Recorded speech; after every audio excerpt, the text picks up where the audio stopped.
Well, I hear you on Discord. Which Dude! what? Bro! What? I just checked my Twitch. Mm-hmm. I just became partner. And I already started recording, so I got that reaction.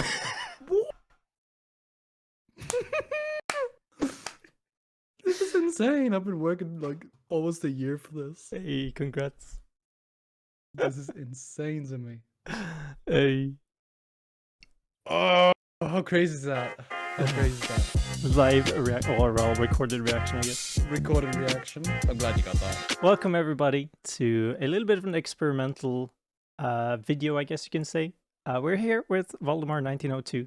My name is Cal. And first off, thank you, Valdemar, for being my guinea pig.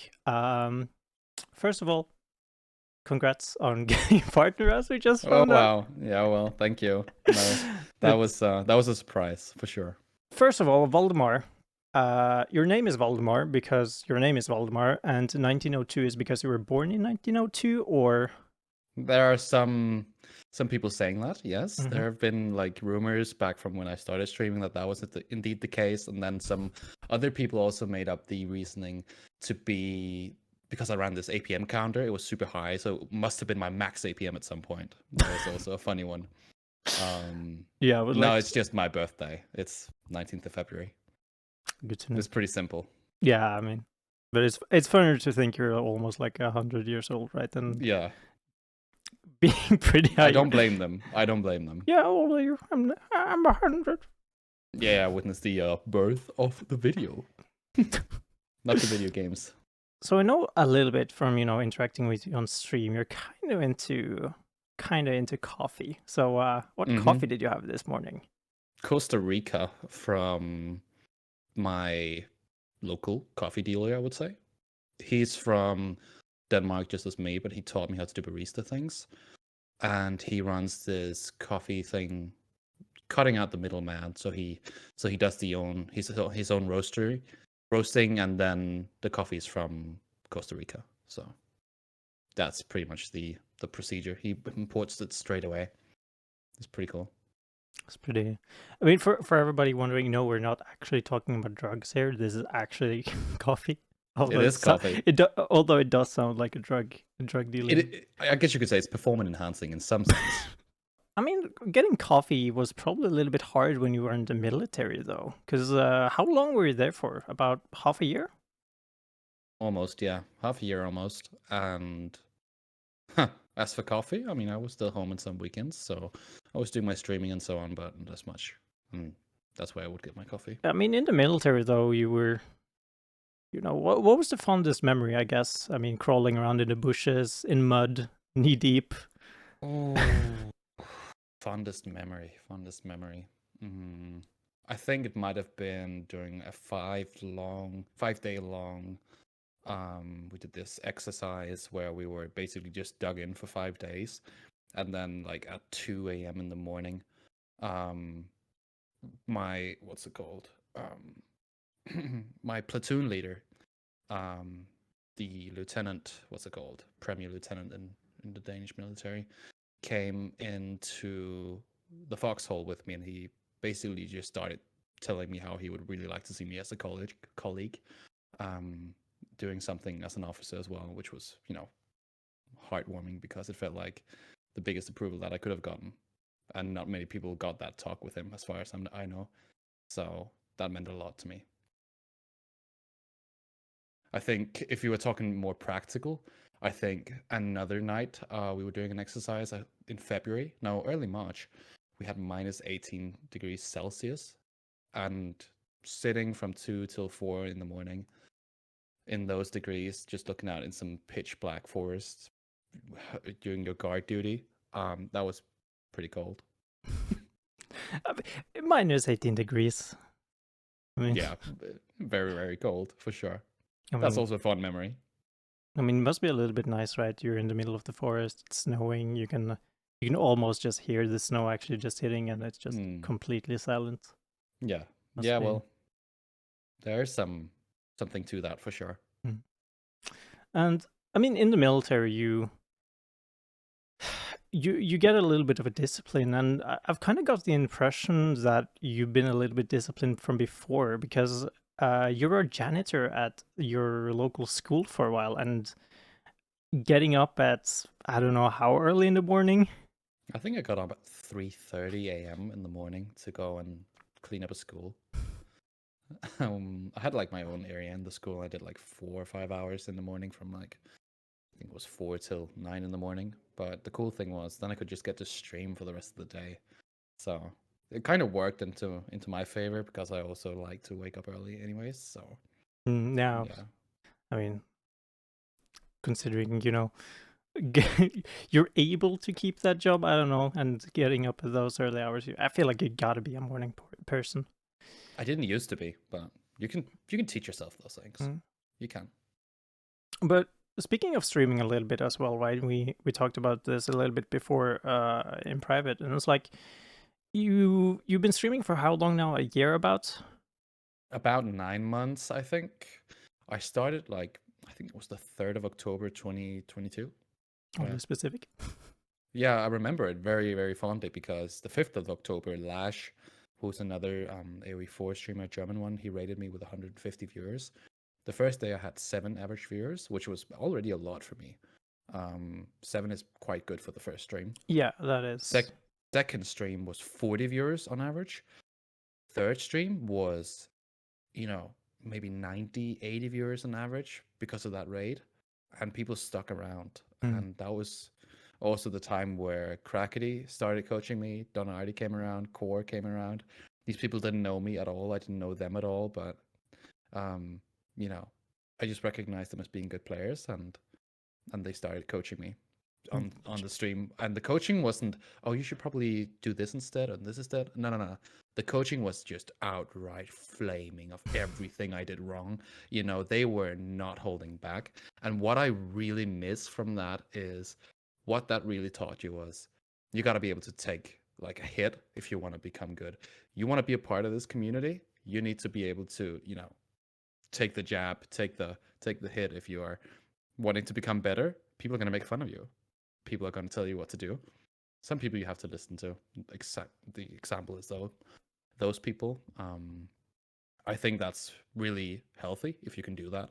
I've been to some people's streams later on when I got recognized as being a good player, at least as a streamer. And I entered other people's streams and people they couldn't do it. Like I could ask them, why didn't you make a spearman when they were going cavalry? And they banned me from the stream. So it's like, yeah, you got to be able to do that. And you don't have to be a streamer. Just like if you want to improve at anything, when people ask you a question, I think it's a good idea to maybe like take things with a grain of salt and still recognize that maybe there's actually some importance to what people are implying. Yeah, I mean, it's important to take criticism, of course, and to the viewers at home, if you have anything you want to say about this, I mean, it's a little bit experimental. We'll see. Oh yeah. But taking criticism and being coached a little bit as well, right? You were talking, you said that having Don, having Crackety, having Core just being like flaming you in chat a little bit. That was just live, but we also had like Aussie Drongo casting you pretty early on in your career, I would like to say. How, like, did you get excited, or like what was the feeling when you saw those videos for the first time? For the first time? Oh, I can't remember the first one that he made. Well, I was starting to face off against a lot of good people, and he would cast a lot of my losses, obviously, because I wasn't as good as the people I was facing, but the matches were still interesting. And then there's the whole caveat after that, with Dawn, but we can get into that later. I think the impression that it left on me was just motivating in its effect.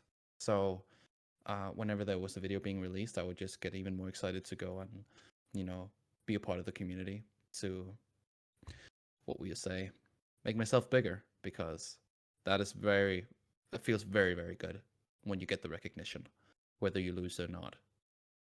One of the first games was against Calb on King of the Hill, and he was playing French, I was playing English. I never play English. At that time, I hated it so much because I was facing so many English players, playing in Diamond 3, Conqueror 1. And at that time as well, the TC meta was insane because the TCs were so much cheaper. And so people were going 3, 4 TCs. I played against Divine at that point. He was doing 4 TC, 3 TC into White Castle, White Tower. I'm And still doing that. oh, yeah, but he's only doing 3 max TCs. Fair enough. And sometimes he's even doing King's Palace after the buff. So you can take that into into consideration when you watch him. He's being humble now. Yeah, I think it was it was great, and Drongo is also the main reason why I'm even called the kid, because he sort of created the entire narrative Yeah, of the rising star. yeah. I remember watching those first videos and was like, oh, that's an interesting, right? And how do you? I mean, of course, you've kind of taken it to heart a little bit, right? Because you have a Smurf named the Kid now, Yeah, I and play that mainly. yeah, so it's honestly, embraced it a little bit, which it, it's a little bit weird to say, but it's also like a smart marketing move, I guess you can say. Mm. As you say, right? Just be bigger and grow as a person and as a brand, right? It's important. And like more into the YouTube realm as well, right? You've ventured into that now a little bit as well, making these pretty good, well, fantastic build order videos. I should be saying Thank it's you. high quality, top notch. Definitely helps me, and hopefully it helps some of the people as well. Mm. And how do you make them just for yourself? Like, do you make them for yourself? Do you make them for other people? Do you also get some value out of them? I think the main thing for me is to share wild ideas initially, but then it became more of a series where I wanted to cover every civ, and then afterwards I would make, and this hasn't happened yet, but that's the plan. I will then make more build orders for each individual civ, and then sort of make a YouTube channel where you can. It's sort of like a library. That's the plan, where people can access build orders for every single civ that are actually viable. um, so that's the plan. Yeah. And then of course strategy guides as well, such as map control or key binds or general hotkey advice. So on. Yeah, that's the plan. You talked about it a little bit previously on your stream as well, like not that motivated right now because it's like the game just feels a little bit stale and you're charging up to be a Super Saiyan. That's my excuse. And I think we all come up with excuses whenever we are performing poorly. I'm not having the most interest in the game at the moment. Not saying I don't want to play it. It's still my main game. I still play it every day whenever I can get to it. Still do my streaming. But it's not to diminish the fact that there are a lack of content at the moment and that we are recycling some maps and there are poor map pool in my opinion. I don't want to get into dooming and so on, but I think for me personally, the map pool is not the best because of the playstyles that they promote. For other people, they're great. I've spoken to a number of people and they say it's the best map pool ever. I think not, but each to their own. I would say the game's very healthy balance wise, but they've also hyper focused on that from the dev team for a while now. And I think what people need is a roadmap. They need some new content, whether it be single player or multiplayer. Yeah. Or both. I mean, speaking of other games as well, right? It's like what game did you primarily come from before AoE4? I played many different games. I was never like a.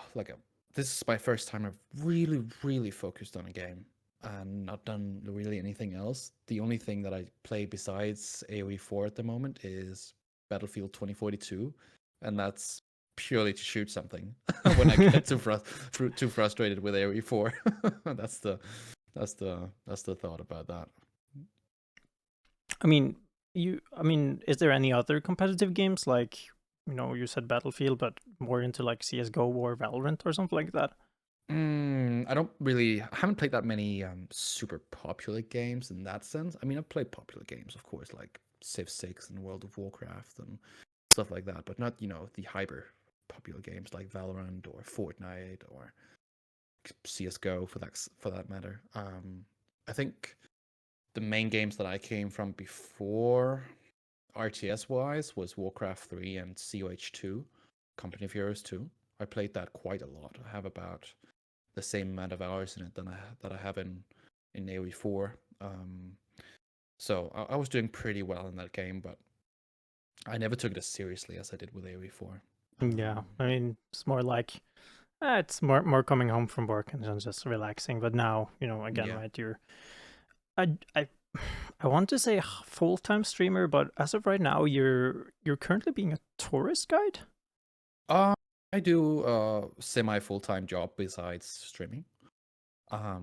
Where I do tourist stuff in the middle of Denmark, in some nature part of Denmark. So just talking about the area and sailing people around some beautiful lakes. That's what I do. And yeah, I do the streaming. It's pretty much just to pay rent. And pretty soon, in about a month, I'm gonna start university, which is gonna be interesting to balance with streaming and AoE4 and so on. Tournaments, all those things. So that's why I'm probably also starting to do more YouTube, because I'm able to make videos whenever I feel like, instead of dedicating 3-4 hours to streaming in a row. I mean, what have you applied to then? Like, what is your priority list? Psychology, anthropology, so a lot of humanistic stuff. Yeah. I like to read a lot. That's not something I talk about on stream too much. Then there's stuff like religious studies, political science, and what's it called? History of literature or something like that. I'm not quite sure how to translate it, but basically the study of, classic novels and all these things, and then use them in a bigger picture. Oof, this is gonna sound rude, but you haven't really had the best of placements in S tier tournaments. I haven't been a part of any S2 tournaments yet, Really? because all the ones that I would have had a chance of qualifying for were, all the qualifiers were held when I was doing my military service. So that is Right. Golden League, it's the Elite Classic, it's, I don't know if Conqueror's Club is an S tier. It's not. I think it's A tier The or B Conquerors tier. Cup, the Blade Yeah. tournaments. I can't remember who held it, but the Conqueror's Cup, I couldn't qualify for either. And then, yeah, now I'm starting to play again in the tournaments. I thought I would do better in the one-shot series that was held earlier this month. But, as with anything, sometimes you get unlucky, sometimes you get lucky. Mhm. I got really unlucky in the EGC Classic qualifier, playing against Cow. First of all, I wasn't playing my best because I wasn't getting a lot of practice since I was in the military. But I think I could have qualified for Civil League for sure. Yeah, Kaup is a really strong and weird player. I feel like he's like on my top list of weird players. It's like Corvinus and Kaup. Yeah. It's like, where do you like put yourself in terms of play style? Like, who's your arch nemesis, and who's like the closest to you in terms of play style? Oof, that's a tough question.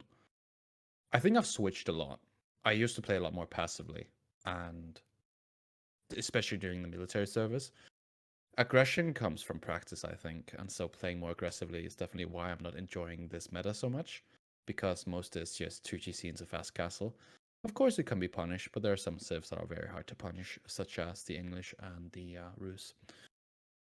But I'm definitely developing a very aggressive play style, playing also civs that usually don't play aggressive. I would say that I'm one of the major players when it comes to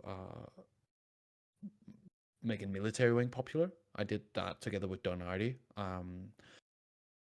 He was, we were talking about it on stream, and he was telling me, okay, well, you could try to go for a 1-1-1 opening without even making 2 buildings, because you get the units from the military wing. And then I went and beat Lash with it, and then people were like, okay, this might actually be, he might be onto something. And so I would say Dawn is probably the main reason for that. And then he just, I guess, him and I used my platform in some sense. Anyways, that's that's the essence of my playstyle, I think, is playing some civs in a very different way, and then maybe in some other way I just try to play as effective as I can. Very aggressive. But yeah, that's still something that I'm developing. Yeah, I mean, it's very weird, right? Because again, right, it's your first real RTS, and you kind of need to find your play style. While like Demu, Beastie, Marine Lord, they've had established playstyles since pretty early on, right? Because of the fact that they came from StarCraft 2, where you already had that, and it transferred a lot from the playstyles. It's just it's very weird to see as well, right? How a lot of the StarCraft pros are at the top of the ladder and consistently beating, people that came from other games. And it's not actually a lot of people that like they came from nowhere, right? You're pretty much one of them. I'm trying to think of others that didn't really have an RTS experience and would be in Drongo's top 5 list. Yeah, I guess most of the top players have come from some sort of other background from before. Whether it be players who are not playing anymore, such as Grubby, who came from Warcraft 3 and has long been a professional in that game, or if it's someone like Demo, who's played StarCraft for a long time as well and done casting too. Yeah. Have you had your eye on Stormgate then a little bit? I looked at it and it turned me off quite a lot. Really? Yeah, I'm not really someone that jumps on hype trains too much.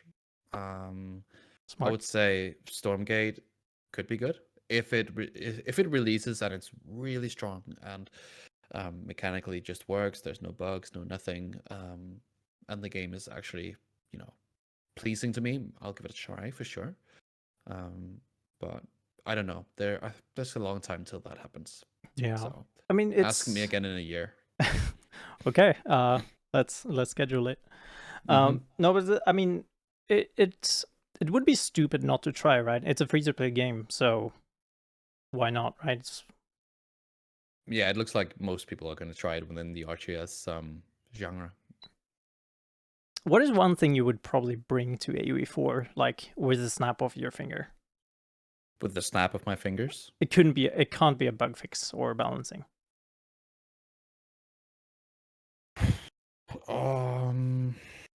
Man, these are hard questions. I guess the thing that I mean, in what realm are we talking? Like, are we talking content? Are we talking gameplay? Because anything. Yeah, I think probably something with the tick stuff. I think that's something that's interesting to me, and I think that would, as a semi-pro / pro player, or any other player who wants to compete, I think that's something that would make the game far more enjoyable, would be the responsiveness of the game, because I've gotten used to playing with a pretty low response game, such as AoE4. But if I boot up any other game, such as, let's say, StarCraft, right? It's far better, and it's just the case. The thing that's good about the set ping, or whatever you would call it, the tick rate or whatever, is that it allows people who have worse connections to still play competitively. And while that's good, it's definitely something that I would reconsider as a developer, because it is holding people back when they try to play multiplayer. Yeah, it's. But I think as well, maybe I am making it sound like something it isn't. I don't think it's that big of a problem, but I think it would be interesting to look into. Who knows what is going on behind the scenes?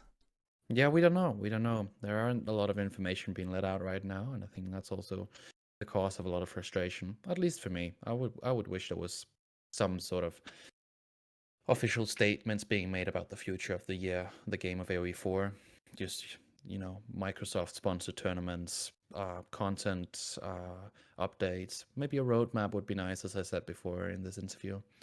I think generally people are looking forward to something happening within the single player part of the game, because that hasn't been updated since they did balance in, or what was it, something about the values of units and upgrades or something Yeah. across single player and multiplayer.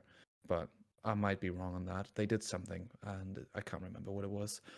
And then before that, well, release, I guess. So people were playing single player and then jumping into multiplayer, and then it was an entirely different game. Yeah, I mean, it's multiplayer as well. Within multiplayer, it's an entirely different game, right? It's 1v1 is, it's fine, and then 2v2 is also a completely different beast. Mm-hmm. Like, I mean, we've played a couple of games of 2v2, but how have you been enjoying team games like off stream? I think I only enjoyed them because I was playing together with some good people. I think the matchmaking system when it comes to team games sucks, because you just you have such a low you have a low amount of players playing team games, especially random queuing. And what this causes is essentially a drought of players, which means people are playing against other people who are of vastly different skill levels. And for me, as a Conqueror 3 player, I find it difficult to play against people who are far below me. And that's also why I'm not queuing up with people of my skill level, because what is essentially happening with maybe every second, third time we queue is we get about 12 to 20-minute queues if we don't restart. And that's because people are dodging so much. Yeah, So you asked about before when it comes to what I would change, and there are two things I would change if we disconsider um, do not consider the tick stuff. I think one is what I just talked about, and the other thing would be um, map pool vetoing, all that kind of stuff. Because I think the biggest issue for me is that they haven't included community maps yet. Um, from the community into the game, that they have to remake the maps. Yes, you can say Golden Heights, for example, is a map that's imported from the community, and sure, you could say that. But, they did so much tweaking with Four Lakes, Four Ponds. I can't even remember what it was called originally. Four Ponds Um, is hideout with four ponds, and then Four Lakes is Four Lakes. I don't remember. Uh, But I wish they would include maps such as Gorge, Frisian Marshes, Cauldron, those maps that make up the tournaments, because there's a reason they're being played in the tournaments, and it is because they promote a faster paced sometimes game. And look, I would really prefer that instead of the meta that we have going on right now, which is basically, for the most part, 2GC into Fast Castle or 2GC into Feudal Aggression. That's what I'm seeing a lot. When I'm not seeing it, I'm having great games. When I'm seeing it, I know I'm sitting in a long match, or in a match that I have to finish quickly, and if I don't, it'll be a long one. I guess with high view, that's okay. It's one of the good ones. Dry Arabia, High View, those are some of the good maps. I think the bad maps are maps like Marshlands. You have horrible generation, so it got all your better. resources. Copium. No, it didn't. All the resource spawns are within your TZ range. You have 3 wood lines. Gold is within TZ range. And then there's stuff like Wild Man and stuff that doesn't make sense in a rank pool. Um, I think maps such as Hideout, Volcanic Island, it's hard to take them seriously, in my opinion, because, look, if I could play Dry Arabia all day, I would, because far more balanced. The main issue is, where's your gold spawning, right? Yeah. Do you have Frontier? Do you have something in the back resource wise? And yeah, that's your issue. Not, oh yeah, my opponent literally has half his base safe in the back because we are in hideout. Yeah, I mean, it's the nature of the game, right? And love it or hate it, it is unfortunately part of the game. The same can't actually be said for like the turtle or the wild man. Um, as far as I'm aware, Stormgate has this chicken thing that has been like the mascot, which is somewhat around the same idea as the Wildman. It's like forces you out on the map to take map Mm, control, and if you manage to do that, you get some sort of reward other than just mm, resources, right?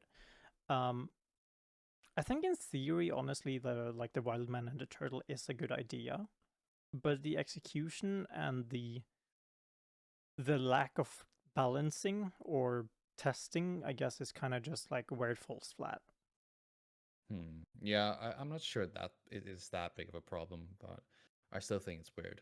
Um, yeah, I guess when you can fight over something like a random spawn wildman, and then you have people who can take a fishing boat when it comes to the dragon turtle, or a villager when it comes to the wildman, and you have to touch it for maybe half a second, and then you can run away when he hasn't completed his animation. I think those are problems worth looking into.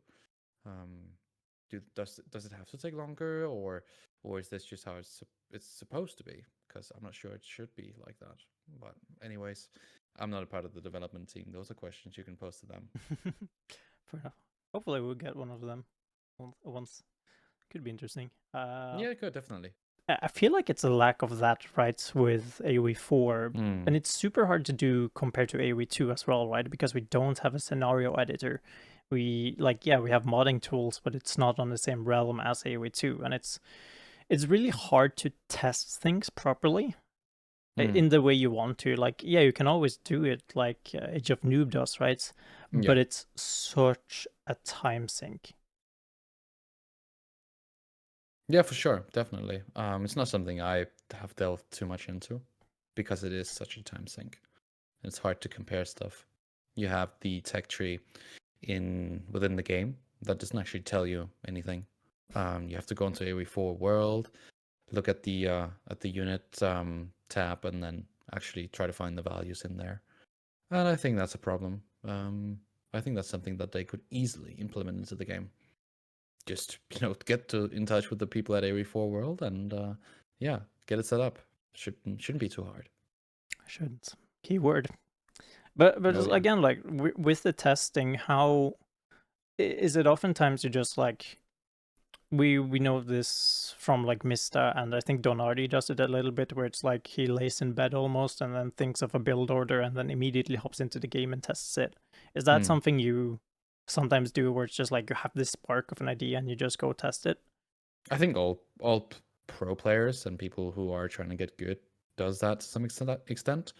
I'm probably not doing it as much as I'm taking inspiration from other players and then maybe mixing it up.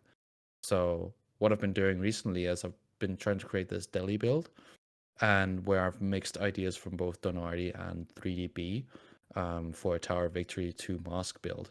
And you take the best of both worlds and then you combine it and make you know something that's maybe better, maybe it's not as good. You try different things out. Um, the meta is quickly evolving, especially with new seasons and so on. So it's always interesting in the early parts of the season. But I think I'm not one of those people that do that the most. I probably play the game in a more traditional sense, and then there are other players that just do that mainly, such as 3DB. He's a prime example of that. Um, yeah, so there are solid players out there who are doing the work for sure. But you know, And us low elo people, we're happy to copy.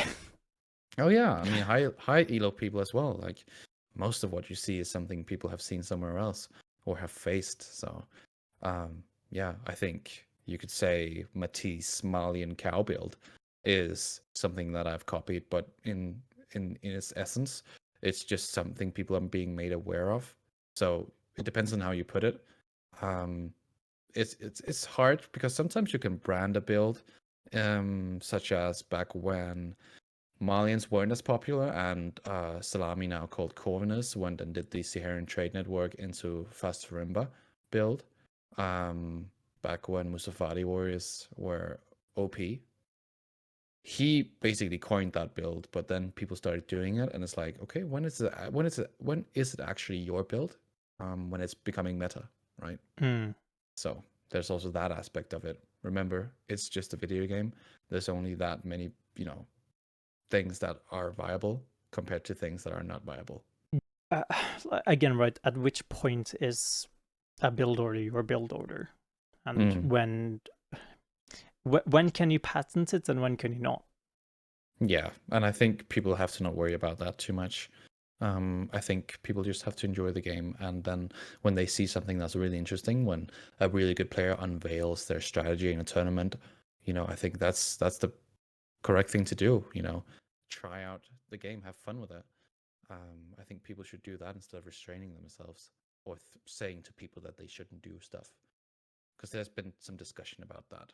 You know, are you allowed to say that this is your version of the build when it's actually almost the same as mine, right? Yeah, it's like it's semantics, really, right? And but where it becomes really interesting again, right? As you said, right? It's revealing them in Hmm. tournaments, because that's also a thing, right? It's like you probably might have made a build, for example, a build order, and then you keep it hidden, and then Beastie or whatever, just a random person does it in a tournament, and you're like, well, Hmm.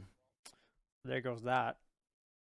Uh, Yeah, and sometimes it's really successful. Sometimes you just fail and lose super a lot with it. So yeah, there's that. Sometimes, I've been playing a lot of Chinese, messing around whether or not it's a good idea to go song sugar news, and this most of the time is. Maybe not against English longbows because it's too slow. It's too, I would say, it's too big of a resource investment. But then again, it's always something you can work towards.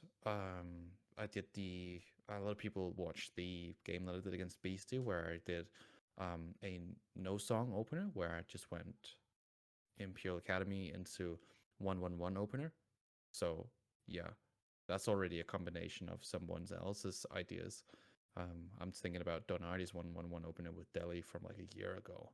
You know, when I do stuff like that, so you can always that goes back to what I was talking about before, combining the theory that you've learned into your games, and then that's worked, but it wouldn't have worked against something else. It was in that situation where it was viable because it allowed me to get pressure out earlier, and then I could drop a Barbican on the trade route. So yeah, those are things with considering when you're trying to get good at AoE4. It is learning as much as you can.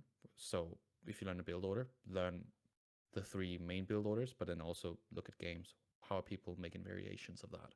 And then sure you can remember them all the time, but if you start out every session looking at a game from, let's say, a Chinese player's perspective, um, and then go and play Chinese yourself, then those things are sort of dotted into your playstyle. like that's the thing as well with AoE4. It's you have to be adaptive, right?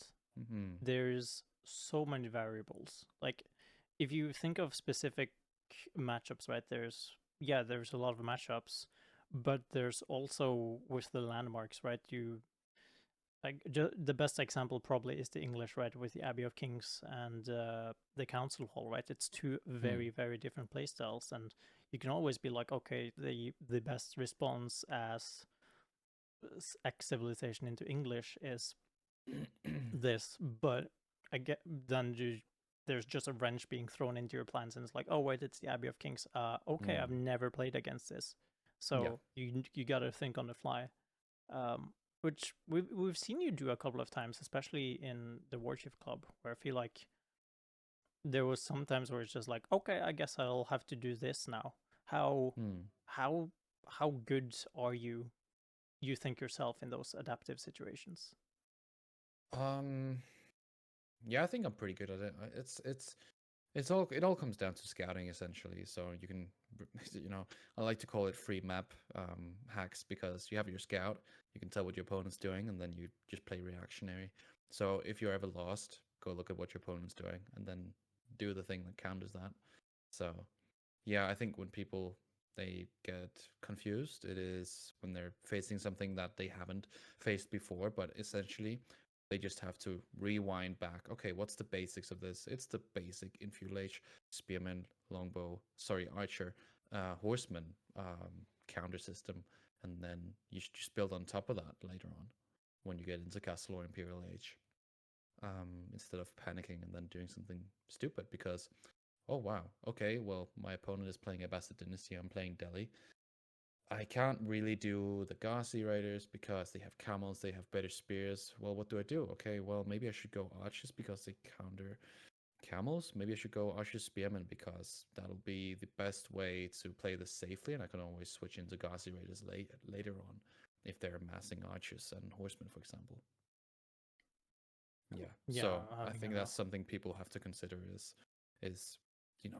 stop stressing about playing the game perfectly. Start playing it imperfectly, and you're gonna win more games because when you're playing it imperfectly, you are adapting, and no game is perfect. So I'm trying to think of more questions here. I don't know. Is there anything you would like to talk about? Anything I would like to talk about? I mean, I can talk about anything. You know that. I mean, from hearing your rants on stream, yes. Yeah, I've been doing that more recently. I'm trying to work on it. It's not healthy. Doing your Aussie Drongo impressions. I don't do Aussie Drongo impressions. No, but ranting about random things. Oh yeah, That's an I Aussie guess so. Drongo impression. Okay, sure. I think that's something I need to work on recently, and that's probably more because I'm frustrated with the game. But something that I used to be really good at is being really calm, being really, almost stoic in the sense that Tips is stoic, when it comes to losing games, because he's analyzing games all the time. I'm not saying I'm rage quitting or anything, but I'm getting tired of facing Roos. That's what I'm saying. And I remember that 8 months ago when I was facing English all the time. I'm getting tired of facing English, and it becomes more of an irrational thing. And yeah, I guess I gotta get back to being a bit more, a little bit less tempered when it comes to that. Yeah, as long as you don't throw things around and destroy things, I think. Yeah. It's nice, to get a little bit of anger, shoot some heads in battlefield. Definitely more healthy way of doing it. Yeah. I was about to say something there, but probably not. Keep it PG. Yeah, I mean, I'll always edit it out, I guess, but let's work. But yeah, I guess that kind of just wraps it up, really. Okay. I was thinking about it a little bit. I don't know who the next player or who the next person we'll be interviewing is. But what is their question for them? My question for them? Yeah. Ooh, my question for them. Usually that would be, personalized. I think question you can always ask someone is, what is the next civ that they're looking to main, right? What is the next civ that they're trying to get good at? Because that always says something about someone. Because for me, I was always playing civs such as H3, Chinese, Abbasid, predominantly civs that are good at booming. But I've always wanted to learn Mongols in Delhi, and for me, that has always been the goal, to learn all 10 civs at the same level. And now I'm finally doing that. I learned Mongol properly over the course of the past month and a half, and now I'm on to Delhi, and I'm having more fun than ever because my playstyle has changed so much. So I think something that changes a player is getting good with a civ that plays completely opposite. So yeah, I guess if you're interviewing a really good player, they would be good at any civ. But if you are interviewing someone like me who's still learning new things, I think that's a good question. What's the next step for you when it comes to playstyle and civs? Will do. So again, thank you so much, Valdemar, for joining. It's been a fun little talk in an hour, and I'll of course link to everything below. Any shout outs other than yourself? Shout outs to the people who got me to where I am. I would say Donardi Core and Crackety. And of course Aussie Drongo. Words to say thank you to Core, but I can't neglect it. There's just that gotta tell the truth. responsibility. Yeah. Yeah. Anyways, well, that's going to be it for us. If you have anything you would like to say in the YouTube comments below, of course you can do so. If you have any idea who we should interview next or any questions for them even, let us know, of course. My name has been Cow, and thank you, Valdemar, again for joining me. Have a good one, everyone. Have a good one.